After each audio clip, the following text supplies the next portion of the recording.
दिवाली पर 3 जादुई बहू। अरे तुम्हारी माँ तो मर गई और तुम्हें मेरे सर पर छोड़कर चली गई।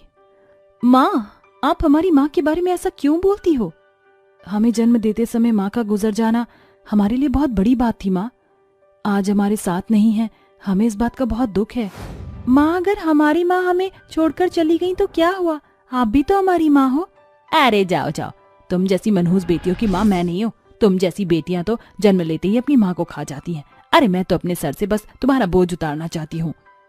कल तुम तीनों को लड़के वाले देखने आ रहे हैं जिनसे तुम्हारी शादी होगी। ऐसा कहकर वह वहां से चली जाती है। रजनी रूपा, राधा और रेखा की सौतेली माँ थी। यह तीनों तिड़वा बहन थी। जब इन तीनों की माँ ने इन तीनों को जन्म दिया था, उसी वक्त इनकी माँ इन्हें छोड़कर चली गई थी, जिसके बाद इनके पिता ने इन्हें माँ का सहारा देने के लिए रजनी से शादी कर ली थी। रजनी अपने कमरे में आराम से बैठकर अपने आप से कहती है, एक बार इन तीनों की शादी हो जाए तो फिर सारी की सारी प्रॉपर्टी केवल मेरी ही बेटी के नाम हो जाएगी। रजनी जल्दबाजी में उन तीनों की शादी एक ही घर के 3 बेटों के साथ कर देती है। वह तीनों राधा, रेखा और रूपा के ऊपर बहुत अत्याचार करते थे और उन्हें मारा पीटा करते थे। एक दिन उन तीनों की सास उनसे कहती है, अरे कहाँ मर गई तुम तीनों की तीनों? कलावती की आवाज सुनने के बाद वह तीनों तुरंत कलावती के पास आ जाती हैं, जिसके बाद कलावती उनसे कहती है, देखो दिवाली आने वाली है, तुम तीनों जल्दी से घर की साफ सफाई में लग जाओ। जी माँ जी, आप चिंता मत कीजिए, हम लोग घर को अच्छे से साफ कर देंगे और सजा भी देंगे। वह तीनों घर के कामों में लग जाती हैं, जिसके बाद वह पूरे घर को बहुत अच्छे से साफ करती हैं। लेकिन इतनी साफ सफाई करने के बाद भी कलावती उनसे कहती है, ओहो देखो तो सही, ये सोफे और चारों तरफ धूल ही धूल नजर आ रही है। अरे किस तरह की तुमने सफाई की है? अरे आज शाम को तुम तीनों के पतियों से ही तुम्हारी शिकायत लगाऊंगी। माँ जी, मैं आपके आगे हाथ जोड़ती हूँ, उनसे कुछ मत कहिएगा, नहीं तो वो फिर से हमें मारना शुरू कर देंगे। अगर ऐसी बात है तो फिर लग जाओ तीनों की तीनों काम करने। कलावती अपनी तीनों बहुओं को परेशान करने के लिए उनसे एक ही काम को बार बार करवाया करती थी। वह तीनों बेचारी मजबूर थी।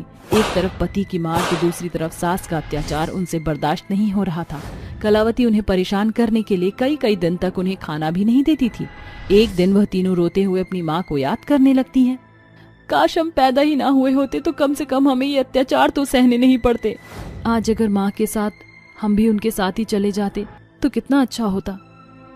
मुझे माँ की बहुत याद आती है, माँ वापस लौट आओ, हम लोग आपके बिना नहीं रह सकते। वह तीनों बहनें रो ही रही होती हैं कि तभी उनके सामने उनकी माँ की आत्मा प्रकट होती है और उनसे कहती है, अरे बच्चियों, तुम्हें रोने की कोई जरूरत नहीं है, तुम्हारी माँ हमेशा तुम्हारे साथ है। देखो अपने आंसुओं को पोंछ लो, मैं तुम्हारी मदद करने के लिए आई हूँ यहाँ। माँ, आप हमें छोड़कर क्यों गई थी? आप हमें अपने साथ ले चलिए। नहीं, तुम्हें अभी और जीना है। मैं तुम तीनों को एक जादुई शक्ति दे रही हूँ, जिसकी मदद से तुम तीनों अपना जीवन आराम से व्यतीत कर सकती हो। ऐसा कहकर सावित्री दाहिने हाथ से एक रोशनी निकालती है और वह रोशनी अपनी तीनों बेटियों के ऊपर डालती है, जिसके बाद उसकी तीनों बेटियां जादुई हो जाती हैं और वहां से चली जाती है। जिसके बाद वह तीनों आपस में बात करती हैं। माँ ने हमें शक्तियां तो दे दी, लेकिन हम इसका इस्तेमाल कैसे करें? हम तीनों को एक साथ अपनी शक्तियों को आजमाना चाहिए। ऐसा सोचकर वह तीनों एक साथ हाथ जोड़कर कहती हैं, 2 दिन से हमने खाना नहीं खाया है और ना ही हमारे पास अच्छे कपड़े हैं। सौतेली माँ ने तो हमें कभी कपड़े दिलवाए ही नहीं और कितने सालों से मैंने मिठाइयाँ भी नहीं खाई। मैं चाहती हूँ मेरे सामने ढेर सारे अलग अलग तरह के पकवान और प्यारे से कपड़े और कई सारी मिठाइयाँ प्रकट हो जाएं। दिवाली का त्योहार आने वाला है, मैं चाहती हूँ कि मेरे सामने कई सारे सोने के दिए प्रकट हो जाएं। इस बार मैं दिवाली पर सोने के दिए जलाना चाहती हूँ। दिवाली आने वाली है, मैं चाहती हूँ कि मेरे सामने कई सारे अलग अलग तरीके के बम पटाखे प्रकट हो जाएं। उन तीनों के ऐसा कहते ही उन तीनों का जादू काम करने लगता है। रूपा के कहते ही वहाँ मिठाइयाँ, खाना और कपड़े प्रकट हो जाते हैं। रेखा के कहते ही सोने के दिए प्रकट हो जाते हैं। वही राधा के कहते ही कई सारे अलग अलग प्रकार के बम पटाखे प्रकट हो जाते हैं। वह तीनों खुशी से एक दूसरे को गले से लगा लेती हैं, जिसके बाद तीनों बहनें सबसे पहले खाना खाती हैं। अरे वाह, ये खाना तो बहुत ही स्वादिष्ट है, इतना स्वादिष्ट खाना तो पहले कभी नहीं खाया।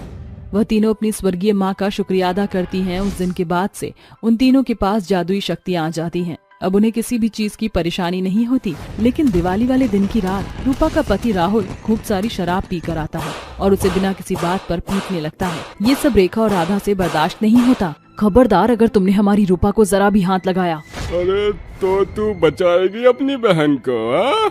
बहुत हुआ, अब हम यहाँ एक पल भी नहीं रुकेंगे, हम यह घर छोड़कर जा रहे हैं। वे तीनों बहनें उस दिन रात के समय घर छोड़कर निकल आती हैं। चलते चलते रेखा को एक विशाल पेड़ दिखाई पड़ता है। आज हम यहीं पर सो जाते हैं, कल हम अपनी जादुई शक्तियों के द्वारा काम करेंगे और पैसा कमाएंगे। अगले दिन जैसे ही सवेरा होता है, रूपा, रेखा, राधा तीनों बहनें अपनी शक्तियों का इस्तेमाल करती हैं।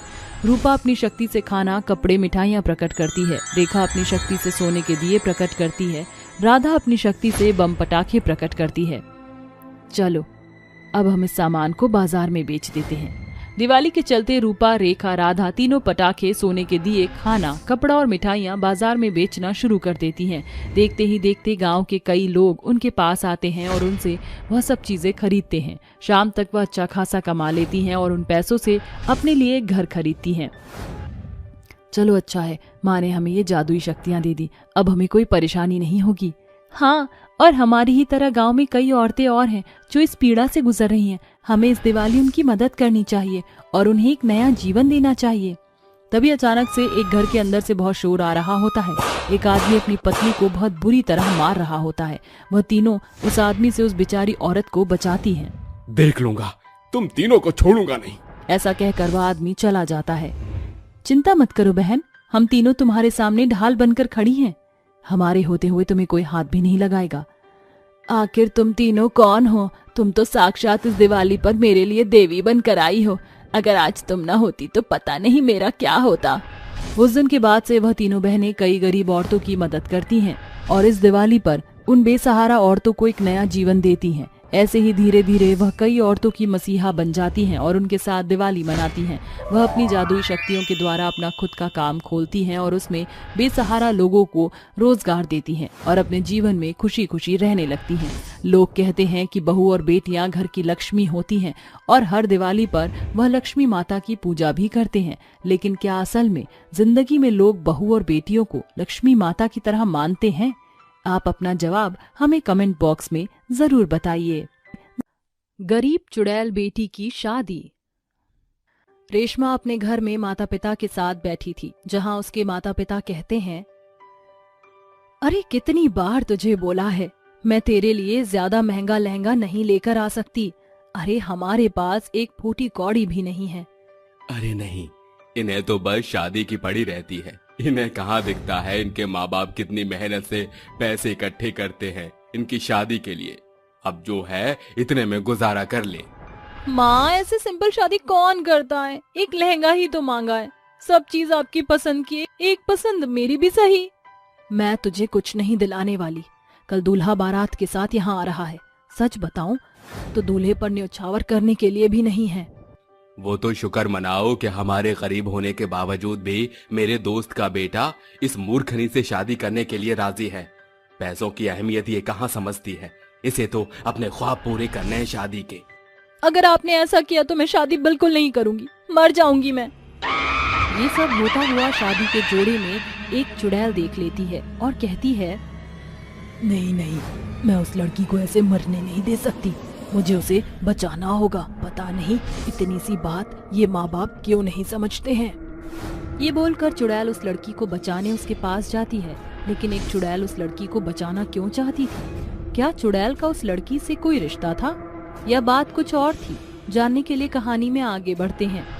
रेशमा पंखे से लटक कर मरने जा ही रही थी कि चुड़ैल अपने जादू से उसकी फांसी को गायब कर देती है और कहती है, पागल हो गई हो क्या? तुम मरने क्यों जा रही थी? चुड़ैल, चुड़ैल, छोड़ दो मुझे। मैं तुम्हें कुछ नहीं कहूंगी, मैं बस तुम्हें मरने से रोकने आई हूँ।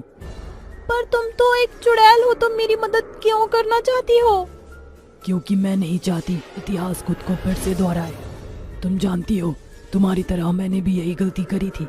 इससे ना मेरे माँ बाप को फर्क पड़ता है और ना ही किसी और को। और वही तुम्हारे साथ होगा। तुम्हारे मरने के बाद तुम्हारे माता पिता को तुम्हारे खोने का एहसास नहीं होगा। उन्हें ये एहसास होगा कि चलो अच्छा है, भला टली, शादी का कुछ पैसा भी बच गया। थोड़ा सा अफसोस होता पर पैसों की संतुष्टि उन्हें ज्यादा होती। तुम सही कह रही हो, मेरे माँ बाप का स्वभाव ऐसा ही है। उन्हें मेरे मरने का भी कोई फर्क नहीं पड़ेगा।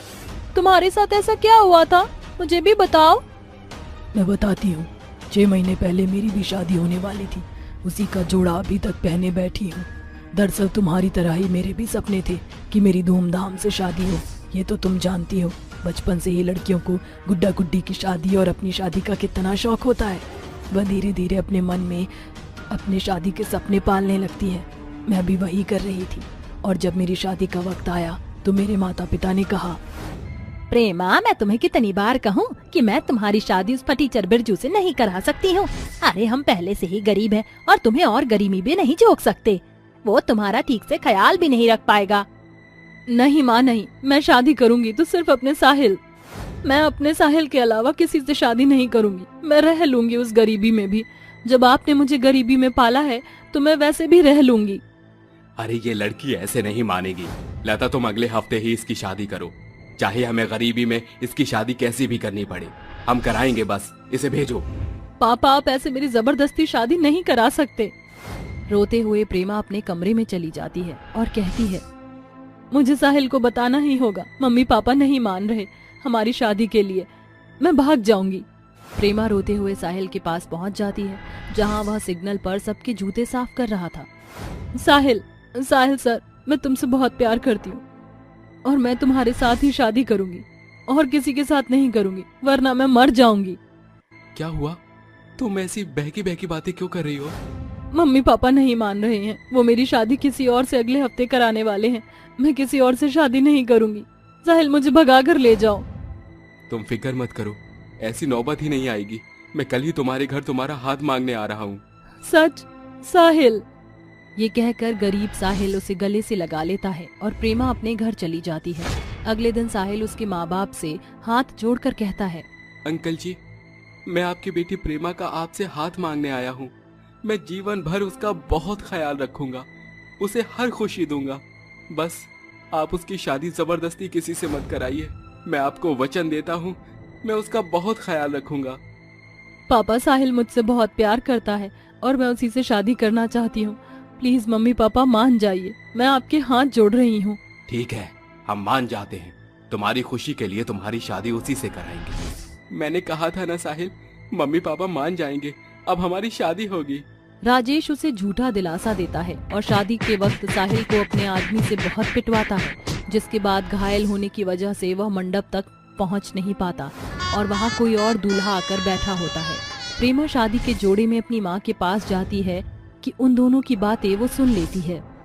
सुनिए जी, अगर हमारी बेटी को पता चला तो वो बहुत गुस्सा होगी। अरे तुम फिक्र मत करो, उसे कुछ पता नहीं चलेगा। शादी हो जाए, साहिल को मैंने ठिकाने लगवा दिया है। मंडप में हमारे दामाद जी ही बैठेंगे। पापा ने मुझसे झूठ बोला, अब मैं ये शादी बिल्कुल नहीं करूंगी। प्रेमा जहर खाकर मंडप में बैठ जाती है। तभी उसके मुंह से जहर निकलने लगता है और अपनी बेटी को देखकर लता कहती है, प्रेमा मेरी बच्ची, तुझे ये क्या हुआ? तूने जहर क्यों खाया? आप मेरी शादी साहिल से कराना नहीं चाहते थे ना, इसलिए मैंने जहर खा लिया। अब आप खुश रहिए। मेरे प्यार से मेरी शादी नहीं हो पाई तो मैं मर गई और चुड़ैल बन गई। पर कितना है कि हमारी पसंद हमारे माँ बाप जानना ही नहीं चाहते। चाहे बात बोले, क्यों ये तुम्हारे लहंगे की शादी के अरमान तो शादी के अरमान ही होते हैं, जो कि ये माँ बाप समझते ही नहीं। इन्हें ये समझाना बहुत जरूरी है। पर कैसे समझाएंगे? मेरे पास तरकीब है। ये कहकर चुड़ैल गांव में अफरा तफरी मचाने लगती है। कहीं पेड़ जलते हैं तो कहीं झोपड़ियाँ।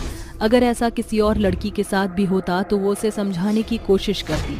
गांव की ऐसी विकट स्थिति देखकर लोग इकट्ठा होकर चुड़ैल से कहते हैं, अरे तुम क्यों हमारे गांव को बर्बाद करने पर तुली हुई हो? आखिर हमने तुम्हारा क्या बिगाड़ा है? हाँ, तुम ऐसा क्यों कर रही हो? मैं ये सब करती रहूंगी जब तक माँ बाप अपने बच्चे की ख्वाहिश को समझ नहीं जाते। अरे आपसे अपने पसंद की शादी, कपड़े, मर्जी यही तो मांगती हैं लड़कियां, लेकिन आप सब ये भी नहीं कर पाते। उन माँ बाप को समझाने के लिए ही मैं यही करना चाहती हूँ, और जब तक आप जैसे लोग नहीं मानेंगे मैं इस गांव में धमाके करती रहूंगी। चुड़ैल ये कहकर रेशमा के माता पिता को भी डरा कर समझाती है, जिसके बाद वो कहते हैं, हाँ, हम समझ गए। जहाँ इतने पैसे खर्च कर रहे हैं वहाँ एक लहंगे का खर्चा और सही।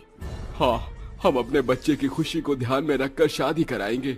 चुड़ैल का ये रूप देखकर उसके माता पिता कहते हैं, बेटा, प्रेमा बेटा, ये तू ही है ना? मेरी बच्ची, हमें माफ कर दे, हम तेरी इच्छा को समझ नहीं पाए। हाँ बेटा, हमारी वजह से तेरी आत्मा अभी तक भटक रही है। हाँ, क्योंकि साहिल से शादी की इच्छा मेरी अधूरी है। बताइए मेरा साहिल कहाँ है? मुझे अब तक क्यों नहीं मिला? वो मर चुका है।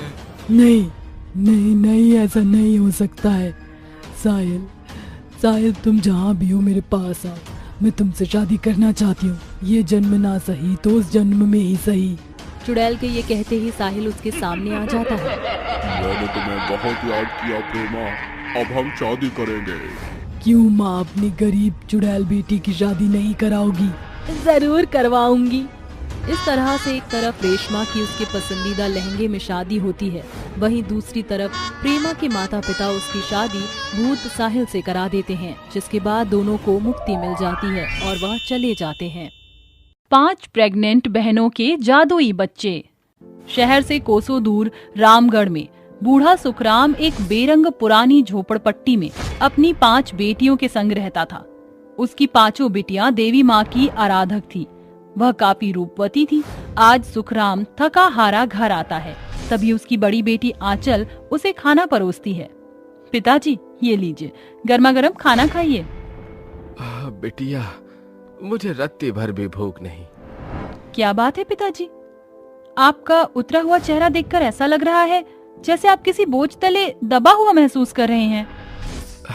जिस बूढ़े बाप के कंधे पर 5 जवान बेटियों के विवाह का बोझ हो, उसकी भूख प्यास सब मर जाती है। बस किसी भी तरह अपने जीते जी तुम 5 का कन्यादान कर दूं तो चैन की सांस आए। एक रोज 5 भाइयों का समूह काम के सिलसिले से गांव में दस्तक देते हैं। इस चिलचिलाती धूप की किरणें तो तन बदन में आग लगा रही हैं। भैया, प्यास के मारे मेरा तो कंठ सूखा जा रहा है। 5 भाइयों के कदम चलते हुए सुखराम के घर के आगे रुक जाते हैं और वह किवाड़ खटखटा कर कहते हैं, कोई है अंदर? ओसारे में बैठा सुखराम बाहर आकर कहता है, आपको आज से पहले तो यहाँ कभी नहीं देखा। अतिथि हो क्या? जी हाँ, नमस्ते। हम दूर दराज के गांव से चलकर आए हैं। थोड़ा पानी मिलेगा क्या? सुखराम उन 5 को एकटक निहारते हुए घर के भीतर बुलाता है, जहाँ उसकी 5 बेटियां उनका स्वागत सत्कार करती हैं। तभी शाम का अंधेरा घिर आता है। अच्छा, अब हमें चलना होगा। अरे बेटा, इतनी देर शाम को कोई घोड़ा गाड़ी मिलना मुश्किल है और मौसम का रुख भी ठीक नहीं। मेरी मानो तो यहीं रुक जाओ। तूफान के चलते वो कई दिनों तक उनके घर पर रहते हैं और कुछ ही दिनों में 5 बहनों के प्रेम में पड़ जाते हैं, जिसे देख सुखराम हंसी खुशी उनकी शादी उन 5 भाइयों के साथ कर देता है। पिताजी, अपना ख्याल रखना। दामाद जी, मुझ गरीब पिता के पास सिवाय आशीर्वाद देने को कुछ नहीं है। मेरी फूल सी बच्चियों का ख्याल रखना, ये मेरे जीवन की जमा पूंजी है। 5 अपने पतियों के संग ससुराल चली आती हैं, जहां उनकी माँ कमला कहती है, वाह मेरे कपूतो, इसी दिन के लिए तकलीफ सहकर भूखा रहकर तुम्हें पाला पोसा था ताकि तुम अपनी मर्जी से ब्याह रचा लो।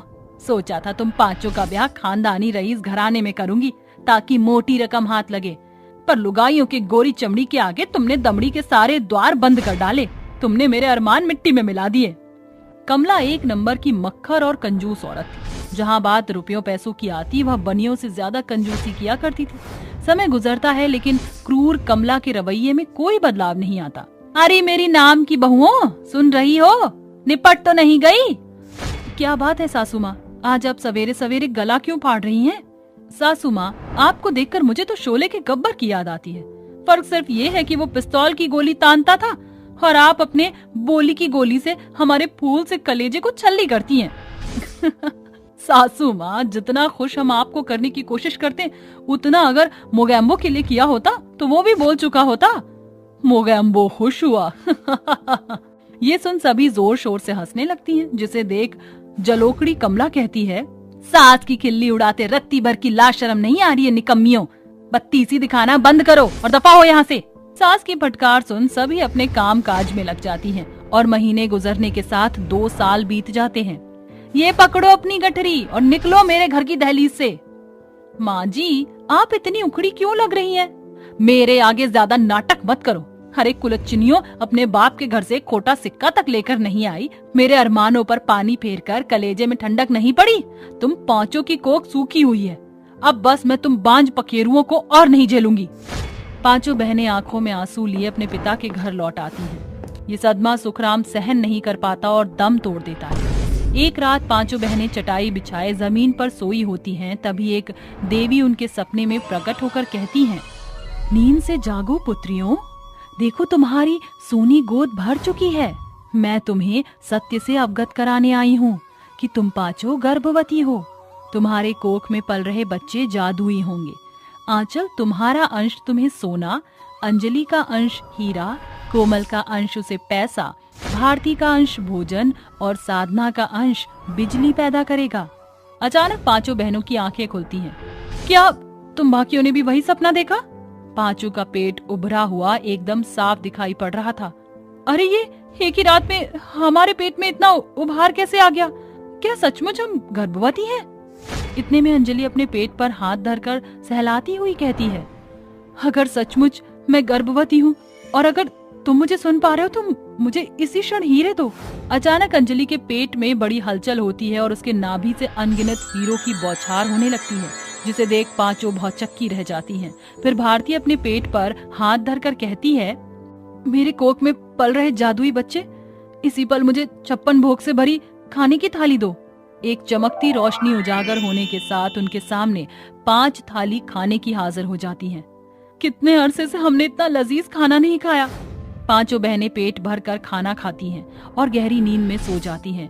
सवेरे उनकी आंख खुलते वो पांचों अपने पेट में पल रहे जादुई बच्चे को सहलाती हुई उसे चूमती हैं कि एक आवाज घर के कोनों में गूंज उठती है, माँ, ये एकदम अनोखी घटना है। सभी के बच्चे जन्म लेने के बाद बोलना सीख पाते हैं, मगर हमारे बच्चे पेट में से ही माँ शब्द पुकार रहे हैं, क्योंकि ये जादुई बच्चे दैविक के वरदान हैं। अचानक गांव में जोरदार तूफान उठता है, जिस कारण बिजली के खंभे चारों ओर गिर पड़ते हैं और गांव से बिजली गुल हो जाती है। तभी रसिक नाम का व्यक्ति कहता है, न जाने सरकार हमारे इस पिछड़े गांव पर कब नजर डालेगी। इतने दिनों से बिजली कटी है, बच्चों का पढ़ना लिखना एकदम दूभर हो गया है। मेरे जादुई लाल, अपनी माँ की मदद कर मुझे अपने गाँव वालों को मदद के वास्ते ढेर सारे रुपए दे। कोमल के पेट से एक रोशनी के साथ 2000 के नोट बरसने लगते हैं। वह उन पैसों से दोबारा पोलों का निर्माण कराती है। जगह जगह पोल तो लग गए, लेकिन बिजली कैसे पैदा होगी? ये सुन साधना आगे बढ़कर कहती है, देवी माँ ने मेरे जादुई बच्चे में बिजली का वरदान शायद इसी दुखद घड़ी को देखकर दिया था। मेरे जादुई बच्चे, मेरी मदद कर। साधना की नाभि से बिजली की सफेद झंझनाहट और चमक से सारे पोलों के तारों में बिजली पैदा होते ही सभी के घर रोशनी से चमक उठते हैं। देवी माँ, तुम पांचों के बच्चों को तंदुरुस्ती दे बिटिया। 9 महीने के गर्भ चक्र के पूरा होते ही पांचों अपने जादुई बच्चों को जन्म देती हैं, जिसकी भनक पड़ते ही उसकी सास और पति उनके पास दौड़े चले आते हैं। माँ जी, आप सभी यहाँ? बहू, तुम पांचों ने ससुराल की चौखट क्या लांगी, हमारी तो किस्मत रूठ गई, खुशहाली बदहाली में बदल गई। आंचल, ये हमारा बच्चा है? हाँ, देवी माँ के वरदान का फल है ये जादुई बच्चे। हम कुछ समझे नहीं। हमारे जादुई बच्चों, जरा अपने जादूगर होने का करतब तो दिखाओ। पांचों के जादुई बच्चे उनकी गोद से उछलकर हवा में उड़ते हुए अपने मुंह से सोना, हीरा, पैसा, खाना और बिजली उगलने लगते हैं। चलो मेरी बच्चियों, सब रंजिशें भूलकर एक नई शुरुआत करते हैं। अरे ये तो सोने पर सुहागा हो गया। हमारे जादुई बच्चे सभी के बच्चों से एकदम अलग क्यों हैं? कमला अपने पांचों जादुई पोते की नजर उतार कर उन्हें चूमती है और सभी हंसी खुशी एक नई शुरुआत करते हैं।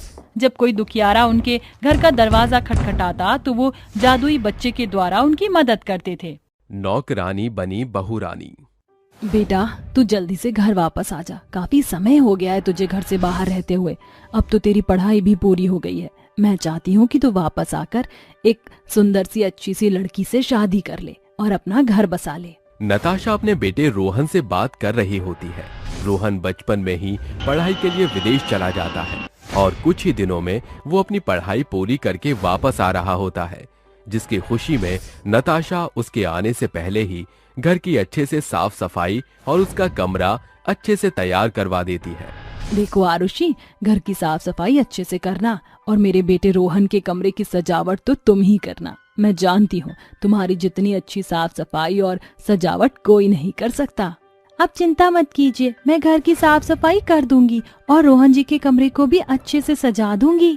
इतना कहकर आरुषि साफ सफाई में लग जाती है और रोहन के कमरे को भी अच्छे से सजा देती है। जिसके बाद आरुषि रसोई में खाना बना रही होती है। तभी दरवाजे पर कोई दस्तक देता है। अरे आरुषि, जरा देख तो सही कौन आया है दरवाजे पर। आरुषि तुरंत दरवाजा खोलती है। उसके सामने एक नौजवान लड़का सूट बूट पहनकर खड़ा होता है, जिसे देखकर वो कहती है, अरे ये तो कुरियर वाला है, बताइए किसके लिए कुरियर आया है। अरे क्या कहा कुरियर वाला? अरे मैं कुरियर वाला नहीं हूँ, मैं तो इस घर का बेटा हूँ। ऐसा कहकर वो घर के अंदर आ जाता है। अरे इस तरह घर में क्यों घुसे चले आ रहे हो? कुरियर वाले होकर हमारे ही घर पर रौब जमा रहे हो। तभी नताशा अपने बेटे रोहन को देखकर बहुत खुश होती है और उसे गले से लगाते हुए कहती है, अरे मेरा बेटा कितना बड़ा हो गया, पहचानने में ही नहीं आ रहा। तुझे देखकर तो मेरी आंखें ही भर आई। अरे माँ, वो सब तो ठीक है, लेकिन ये लड़की मुझे कुरियर वाला क्यों कह रही थी? ओहो, इसे छोड़िए, तो घर की नौकरानी है और अनपढ़ भी, इसे कुछ नहीं पता। ये सुनने के बाद आरुषि को बहुत बुरा लगता है। वहीं नताशा अपने बेटे को अपने कमरे में ले जाती है और उसके साथ ढेर सारी बातें करती है। वहीं दूसरी तरफ जब रोहन अपने घर में आरुषि को काम करते हुए देखता है तो आरुषि उसे बहुत पसंद आती है, क्योंकि आरुषि बहुत ही खूबसूरत थी। हर कोई उसकी खूबसूरती के पीछे पागल था, लेकिन नताशा उसके साथ नौकरानी से भी बहुत बुरा सलूक करती है। अरे आरुषि, ये क्या, तूने फिर से कांच के ग्लास तोड़े हैं? तुझे पता है कितने महंगे आते हैं। मुझे माफ कर दीजिए, गलती से हो गया। गलती से या फिर जानबूझकर? अरे तू तो चाहती नहीं कि इस घर में कोई अच्छी चीज रहे। चल अब जल्दी से ये कांच यहाँ से उठा ले, नहीं तो किसी के पैर में चुभ जाएगा। ऐसा कहकर नताशा वहाँ से चली जाती है।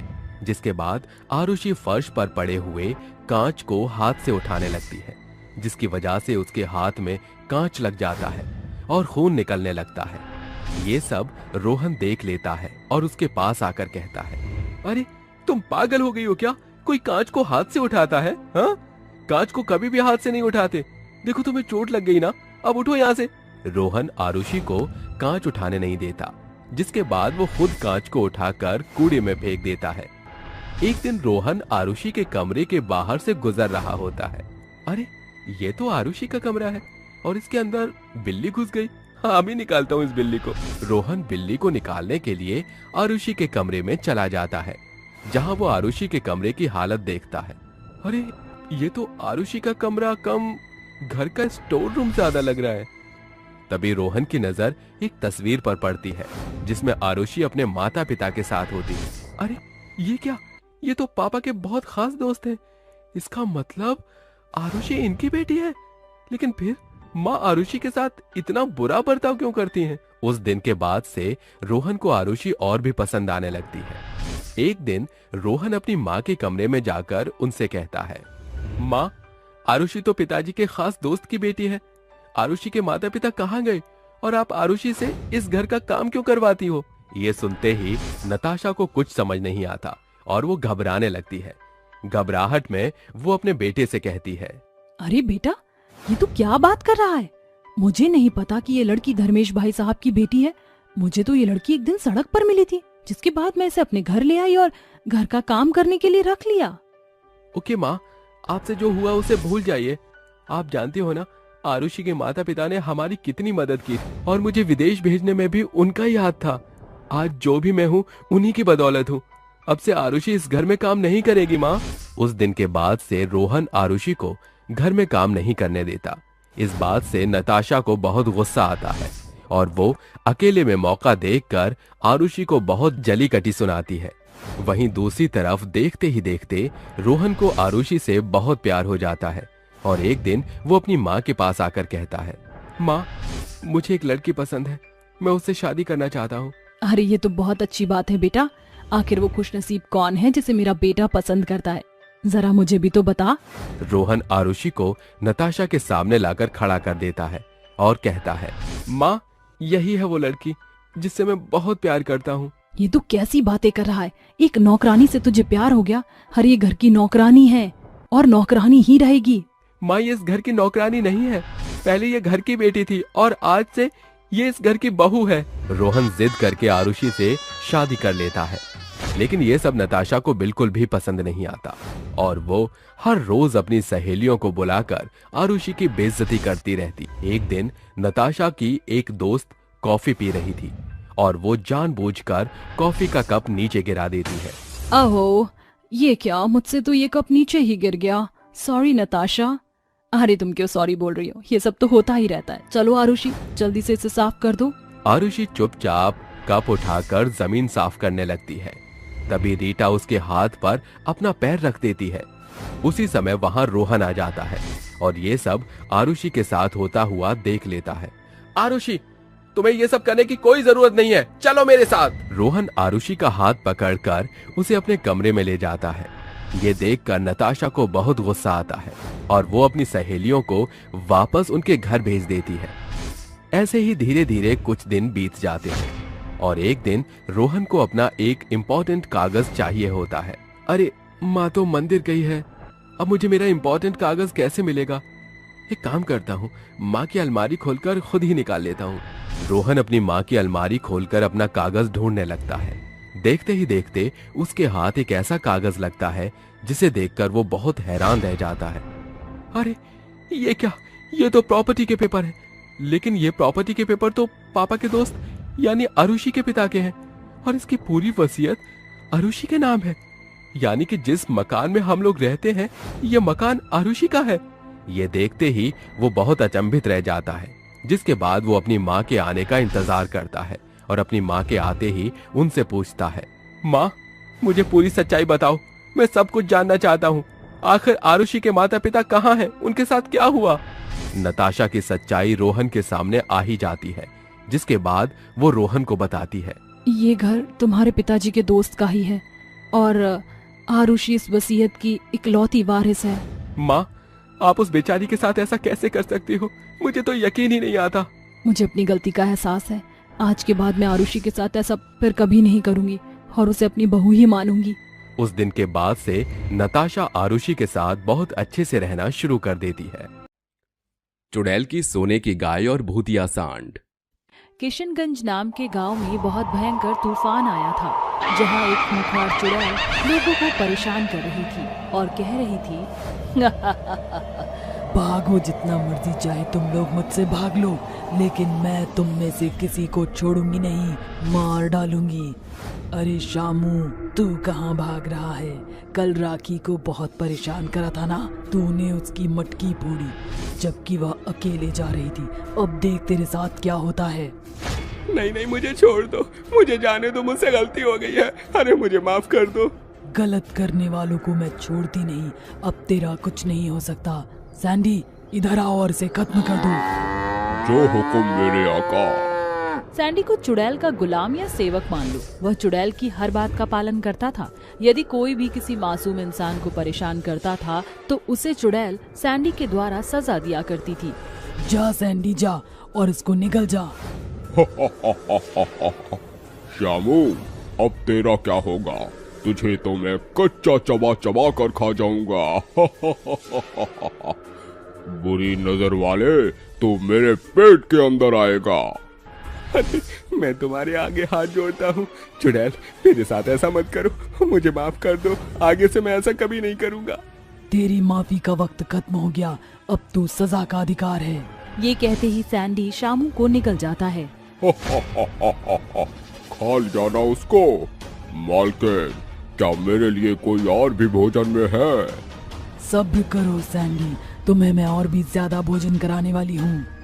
चुड़ैल के खौफ से डरकर सभी लोग अपने घर में छुप जाते हैं। कुछ दिन बाद हरिया की पत्नी शांता की तबीयत बहुत खराब हो जाती है। वह अकेला बेचारा अपनी बीवी का ख्याल रखता, साथ ही घर का भी। उस पर अपनी बीवी का इलाज करवाने हेतु पैसे भी नहीं हैं। इस तंगी में वो परेशान होते हुए कहता है, हे भगवान, कुछ तो मेरी मदद करो। मैं शांता का इलाज कैसे कराऊं?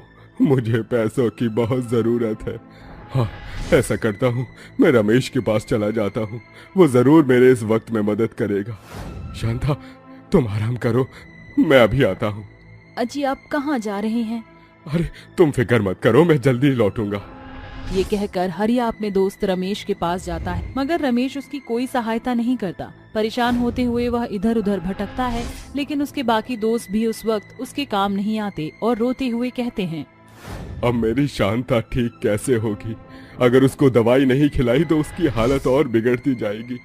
भगवान, कोई तो मुझे रास्ता दिखाओ। तभी एक गाय जोर जोर से रंभा रही थी, जिसकी आवाज हरिया के कानों में जाती है और वह उसके सर पर सहलाकर कहता है, अरे क्या हुआ? तुम इतनी परेशान क्यों हो रही हो? भूख लग रही है क्या तुम्हें? रुको रुको, बस अभी तुम्हारे लिए ताजा ताजा चारा लेकर आता हूँ। ये बोलते ही हरिया उस गाय को चारा खिलाता है, जिसके बाद वह गाय चारा खाकर खुश हो जाती है। अच्छा, तुम जब तक ये चारा खाओ मैं अपनी पत्नी के पास जाता हूँ और दोबारा लौटूंगा। तभी दूर से देखकर चुड़ैल कहती है, ये परेशान आदमी मेरी गाय को कितने प्यार से चारा खिला रहा है, मुझे इसकी मदद करनी होगी। सुनहरी, तुम खुश हो ना इसकी मदद लेकर? हाँ मालिक, मैं बहुत खुश हूँ। इसने मुझे बहुत प्यार से चारा खिलाया। मैंने महसूस किया कि यह अपनी पत्नी को लेकर बहुत चिंतित है और यह बहुत सारे लोगों के पास गया, लेकिन किसी ने उसकी पैसों से सहायता नहीं की। इसलिए मैं इसकी सहायता करना चाहती हूँ, तो कर दूँ ना? अरे सहायता करने के लिए तुम्हें मुझसे पूछने की क्या आवश्यकता भला? तुम निस्वार्थ इसके इच्छाओं को पूरा करो जो ये चाहता है, ताकि यह अपनी पत्नी के साथ खुश रहे। जी मालकिन। तभी हरिया लौटकर उसके पास आता है और कहता है, अरे लगता है तुम तो मेरे इंतजार में यही थी। चलो मैं तुम्हें और ताजा चारा खिला दूं। रुको, मैं तुम्हारे सभी कष्टों को खत्म करना चाहती हूँ। ओम सहायताम दताम स्वर्णिम गाय स्वर्णिम गोबर सिक्के अस्ति स्वाहा। चुड़ैल के ये मंत्र बोलते ही सुनहरी गाय से एक तेज रोशनी से पूरे सोने की सुनहरी गाय बन जाती है और उसे अपनी पूंछ उठाकर सोने का बहुत सारा गोबर देती है। साथ ही अपने मुंह से एक एक करके सिक्के निकालती है। यह दृश्य देखकर हरिया की आंखें फटी की फटी रह जाती हैं और वो कहता है, अरे बाप रे बाप, भला ये कैसे हो सकता है? जो गाय अभी एकदम आम गाय थी, वो सोने की बनकर इतना सारा सोने का गोबर कैसे दे सकती है? हरिया, हैरान मत हो, ये सब तुम्हारे लिए ही है। बिल्कुल, मुझसे डरो मत, मैं बाकी चुड़ैलों की तरह नहीं हूँ। तुम्हारी पत्नी की तबीयत बहुत खराब है ना, तो जितना भी सोना है उसे तुम सुनार को बेचकर अपने घर की सारी परेशानियों को खत्म कर दो। पर तुम मेरी मदद क्यों कर रही हो? क्योंकि तुम एक नेक दिल इंसान हो जिसकी हमें मदद करनी चाहिए। अब जाओ। मेरी मदद करने का बहुत बहुत शुक्रिया सुनहरी गाय और चुड़ैल। तुम्हें जो चाहिए भगवान तुम्हें दे दे। ये कहते ही हरिया सुनार पर जाकर गोबर और सोने के सिक्कों को बेचकर पैसे ले लेता है, जिससे वह अपनी पत्नी का इलाज कराता है और घर का राशन भरता है। ऐसे ही चुड़ैल जितने भी गरीब या असहाय लोगों को देखती है, उससे वह अपने सोने की सुनहरी गाय से उनकी मदद करती है। ऐसे शिल्पा नाम की औरत का पति चल बसा था और उसके बच्चे के लिए घर में खाने को कुछ नहीं था, तो चुड़ैल और सुनहरी गाय ने उसे सुनहरा दूध दिया, सुनहरा गोबर और मुंह से बहुत सारे सुनहरे सोने के सिक्के निकाल कर दिए, जिससे शिल्पा भी अपने बच्चे के साथ खुशी से रह रही थी। वहीं दूसरी ओर चुड़ैल का सान अपना काम कर रहा था। ऐसे एक रात 4 आदमी पीपल के पेड़ के नीचे सट्टा लगा रहे थे। तभी माया अपने पति को बार बार बुलाते हुए कहती है, अरे माधव जी, आप कब आएंगे? 4 बार मैंने आपको आवाज दे दी। टिंकू रो रहा है, जल्दी से खाना खा लीजिए, मुझे उसे भी देखना है। ओहो हो गया ना मैं बर्बाद। माधव तू तो कायर निकला रे। तेरी पत्नी तुझे बार बार बुला रही है, मना नहीं कर सकता क्या उसे? अब हार गया, चल पैसे निकाल। ये सब चुड़ैल पत्नी तेरी वजह से हुआ, अभी बताता हूँ तुझे। चोरी माया, तुझसे रुका नहीं जा रहा था, थोड़ी देर में आ रहा था ना, तेरी वजह से सारे पैसे हार गया। इसकी सजा तुझे मिलेगी। माधव अपनी चप्पल निकालकर बीच बाजार में अपनी पत्नी को मारने लगता है। मुझे छोड़िए, मुझे माफ कीजिए। आज तो तू बचेगी नहीं। वो माधव उसे बेरहमी की तरह पीट रहा था कि तभी एक भयंकर तूफान के साथ चुड़ैल आती है और उसकी सुनहरी गाय और सांड भी आते हैं। क्यों रे बेशरम, बीच बाजार में अपनी पत्नी को इस तरह से मार रहा है, वो भी उसके बिना गलती पर। अब तू नहीं जानता, लेकिन तेरे साथ इससे भी ज्यादा बुरा होगा। चुड़ैल, नहीं, मुझे माफ कर दो, मैं अब इसे हाथ भी नहीं लगाऊंगा। भूतिया सैंडी, जा अपने खाने को निकल जा, बहुत भूख लगी है ना तुझे? मालकिन, आज तो इसका रक्त से भरा गोश्त खाकर मुझे मजा ही आ जाएगा। सिर्फ ये कहते ही सैंडी माधव को बेरहमी के साथ खा जाता है। इस तरह जो कोई भी गांव में किसी को परेशान करता था तो उसे सैंडी बेरहमी से खा जाता था। वहीं यदि गांव में कोई परेशान होता था तो चुड़ैल और उसकी सुनहरी गाय उसकी मदद किया करती थी। इसलिए अब गांव में कोई भी चुड़ैल से डरता नहीं था। तभी एक दिन बुढ़िया कहती है, बेटा, मैं तुम्हारी कुछ बातों से अचंभित और उलझी हुई हूँ। अगर तुम चुड़ैल हो तो एक तरफ तुम अपनी सुनहरी गाय से कई बेबस लोगों की मदद करती हो, वहीं दूसरी तरफ तुम कुछ लोगों को अपने भूतिया सांड के भोजन बनाकर उन्हें सजा देती हो। भला इसका क्या कारण है? सच सच बताऊं तो एक समय पहले इस गांव के कुछ लोगों ने मुझे चोरी के इल्जाम में मार दिया था। मेरी गाय सुनहरी जोर से रंभा रही थी, लेकिन वह मुझे बचा ना सकी, और जब वह चाकू से मुझे मार रहे थे तो एक चाकू सैंडी को भी लग गया था, जिससे हम दोनों मरकर चुड़ैल और ये भूतिया सांड बन गया। और मैंने अपनी शक्तियों से अपनी गाय को सोने का कर दिया ताकि मैं लोगों की मदद करके पुण्य कमा सकूं, और जो अपने बीवी बच्चों या दूसरों के साथ गलत काम करते हैं उसे मेरा भूतिया सांड सजा देता है। मुझे मोक्ष नहीं मिला तो सोचा लोगों का भला करके शायद मुझे और मेरे सांड को मुक्ति प्राप्त हो जाए। तुम लोगों ने हमारी इतनी मदद की है। गांव में अब कोई भी बेसहारा या गरीब नहीं है, इसलिए हम सब मिलकर तुम्हारी मुक्ति पूजा करेंगे। हमारे लिए इतना सोचा उसके लिए बहुत शुक्रिया। इसलिए जाते जाते आप सबको खुशियाँ देकर जाना चाहती हूँ। ओम सहायताम धताम स्वर्णिम गाय स्वर्णिम गोबर सिक्के अस्ति स्वाहा। ये मंत्र कहते ही सुनहरी गाय सोने की बनकर सोने का सुनहरा दूध, सोने का गोबर अतः मुंह से सोने के सिक्के देती है। इससे गांव वाले चुड़ैल और उसके भूतिया सांड और गाय का शुक्रिया अदा करते हैं। अगले दिन सभी गांव वाले मिलकर उनकी मुक्ति पूजा कराते हैं। तत्पश्चात मोक्ष प्राप्ति के बाद चले जाते हैं।